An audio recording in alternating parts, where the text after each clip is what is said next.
السلام علیکم مینوال امید لرم چې تاسو به ټول روغ جوړ به وئ. عزتمنو په بونیر کې یو کشره ورور راپاڅېدلی دی، خپل مشره ورور یې بېدردۍ سره قتل کړی دی.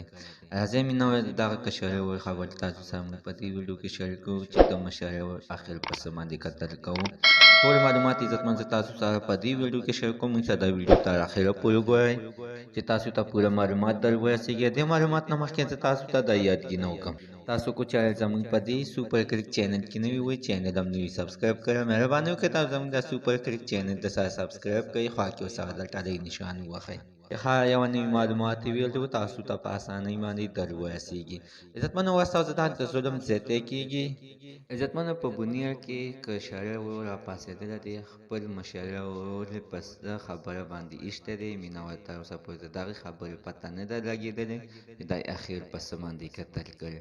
خو مینوالو د کلیو خلکو همدغه ډرامې ورپسې کوي چې کشره ورور چې دی نو د مشرې د ورور په ښځه باندې مین و، او دې مشرې ورور چې دی نو خپلې ښځې سره دغه کشره ورور لیدلی و. نو دغه کشره بیا د خپلې یاد نه رالګېدلی دی، خپل مشره ورور یې بېدردۍ سره قتل کړی دی. خو مینوال چې د دوی د خاندان وده نه چې تپوس وکړي نو هغوی ټول حقیقت بیان کړو او ویې ویل چې نه داسې څه خبره نشته دی.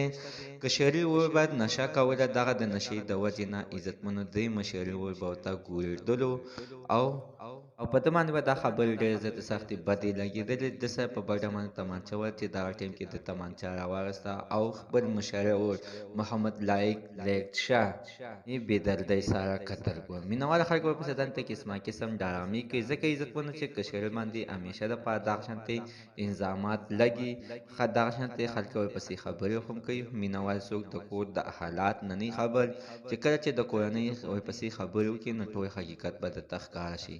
مینهوال زموږ د سره نن زه معلومات د دې پورې د نوي معلوماتو لپاره د سره زموږ د سوپر کلیک چینل د سره سبسکرایب کړئ، خوا کې ورسره د ټالۍ نشان ووهئ چې هر یوه نوي معلوماتي ویډیو تاسو ته په اسانۍ باندې در ورسیږي.